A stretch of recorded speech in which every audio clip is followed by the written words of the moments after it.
Ladies and gents, welcome back. I just want to make a clarification, a correction, if you will. And you know what? This actually gives me a perfect opportunity to talk about this situation once again, because while the news is not giving you this information, this is a big event that's happening in France right now, a giant protest. And it's not the only protest that's happening at the moment. Lots of things are happening around the world that you may just not be hearing about. There's a big protest in Israel. There is reforms happening in the Netherlands. The farmers have created their own political party and put them in government. A lot of things are happening, and guess what? We're just not hearing about them. And here's more scenery of what's going on. Now, in France, there's a big issue because, well, austerity is coming into play. Austerity is the idea that you're going to pull back on government benefits for the people. Now, people are very upset because they've changed the retirement age in France, largely due to the fact that they just don't have the money for it. Now, that would be fine if they weren't also simultaneously spending all kinds of money on frivolous projects and also giving money to foreign countries. This is very upsetting to the French people who've worked very hard for these benefits that they feel entitled to at this point. Now, what's the thing that came up that's contentious? Well, it's the story about the watch. So the story about the watch and Macron. Now, I had mentioned in the video, the previous video from yesterday, that it was an 80,000 euro watch. Now, I did see the fact check. Don't get me wrong. I did see the fact check, but I've learned to blow fact checks off.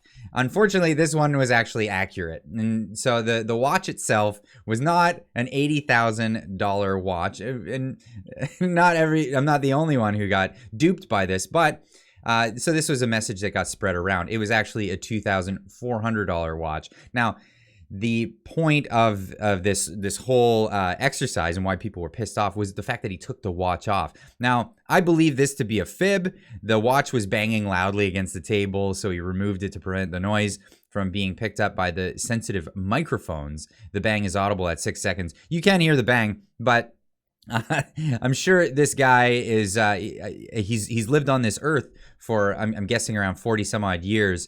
He knows how to, if a piece of jewelry he's wearing bangs on a table, not to do it again, rather than creating the scene that he created. Nonetheless, a lot of people commented about this, and I showed the clip of Joe Rogan commenting about this, and I'll just run through it again one more time. Great examples that's happening right now is this massive protest in France. Massive protest in France. 9 million people on the street. Literally up in arms. This is about the Social Security change? Yes. Yeah. Macron in France takes his fucking $80,000 watch off under the table while he's talking to people about tightening up and about how, this has to be done. Like, it's... the guy's wearing a fucking... find out what watch he was wearing, because you're a watch head. You would like this. But the fact that this dork thought it was a good move to take his fucking watch off under the table. And then there's the protests in Israel.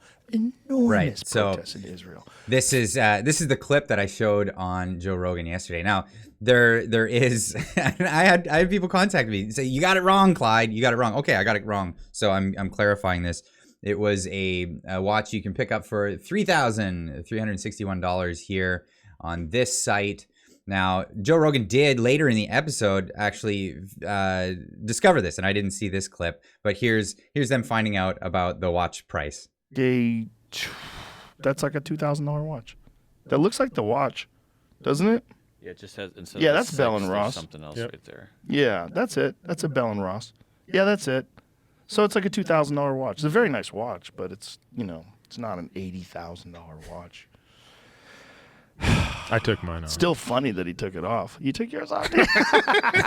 So it's funny that he took it off, and that's really the point here, and that's what I wanted to drive home in that situation. So I got the price wrong of the watch, and that's it. Now, I've learned to go through these fact checks, and we've over the past 3 years seen these fact checks coming up. and you'll often get into it and find out that it's bogus. But hey, egg on my face on this circumstance. But hey, again, there is more circumstances where this has happened, and especially in France as well. So we all know the story of Marie-Antoinette when she said, "Let them eat cake." Now, it was a similar situation, and this is why it's being compared to Marie-Antoinette for being the "let them eat cake" moment, and it's actually in more ways than you may believe. Now, in France, they're seeing austerity happen while the wealthy are still doing their pet projects with taxpayer dollars, just as they did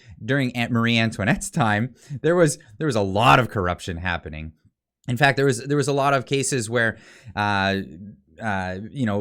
artisans and craftsmen were commissioned to do projects for these aristocratic individuals, and then they would get blown off when it came time for payment, and a lot of these men would end up in debtor's prison over the debts not paid by the aristocrats. And what are you going to do? What are you going to do? Go after them? Well, you couldn't at the time, and well, it led to a lot of things. But where are the other parallels in this story? Well, let's get into this. Did Marie Antoinette really say "let them eat cake"? Turns out that may not be the case. "Let them eat cake" is the most famous quote attributed to Marie Antoinette, the Queen of France during the French Revolution. As the story goes, it was the Queen's response upon being told that her starving peasant subjects had no bread, because cake is more expensive than bread. The anecdote has been cited as an example of Marie Antoinette's obvious obliviousness to the condition and daily lives of the ordinary people. Hey, does that sound familiar? But did she ever really utter those words? Probably not. So this was a rumor that went through. It was the big rumor mill in France at the time. But this is the thing. So for one, the original French phrase Marie Antoinette is supposed to have said, "Qu'il mange de la brioche." I don't know if I'm pronouncing that right, or probably not.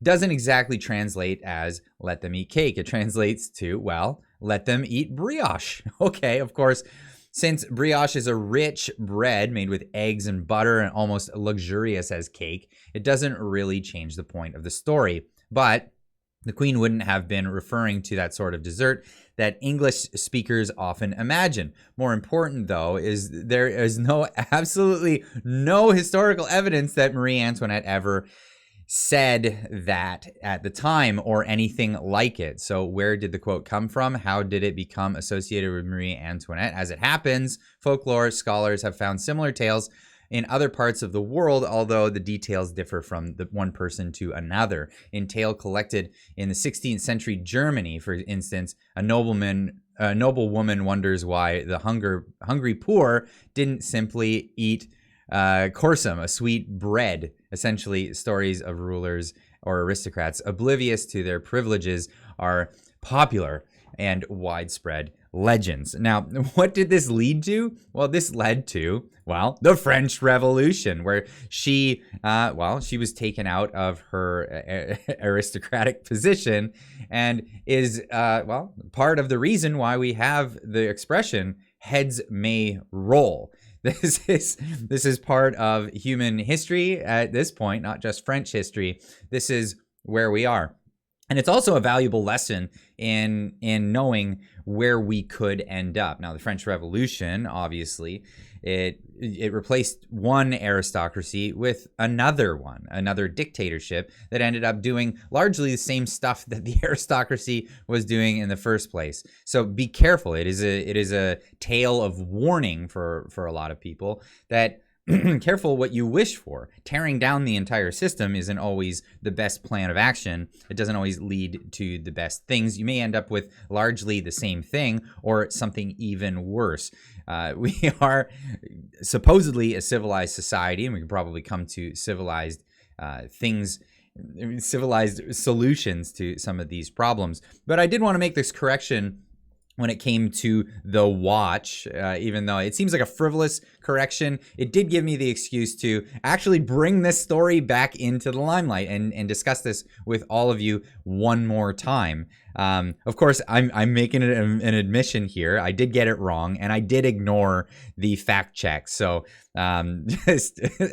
just so people aren't saying that I'm blowing this off as if I didn't do anything wrong here. I'm definitely admitting that I got this wrong, this fact, but everything else in the video about what's going on in France was absolutely, in my estimate, an accurate portrayal of what's happening in France. And again, this opens up the discussion of what happens when our political leaders become so out of touch with what's happening for just the average person in these countries, and especially when they're running out of money to do their projects. And they still want to go ahead with them. Like Canada here, we're facing massive inflation. We're having all kinds of problems. People are hurting. People are actually on the verge of becoming impoverished. And what's the government doing? They're raising taxes, and they're sending billions and billions away to fight proxy wars and other pet projects like gender studies in foreign countries, of which we should never be paying for. The nepotism and the corruption is so widespread. This is why it's important anyway. Leave a comment in the comment section down below. Let me know what you think about this whole scenario. The watch, did it faze you that he took the watch off? Do you think I'm wrong in this scenario? I think he took it off legitimately because he realized that it looked bad. He's got an expensive watch on that he can afford. Of course, a $3,000 to $4,000 watch is still an expensive watch. And to take it off as you're telling French people they're not going to get the things that the government has promised them that they paid for, that's a big deal. Anyway, leave a comment in the comment section down below. Let me know what you think, and we'll see you in the next one. We'll see you tonight as well, live, the usual Friday night live stream at 9:30 Eastern Time, 6:30 Pacific. Check your local time zone, and we'll see you in the chat, and we'll see you in the next one. Keep on trucking.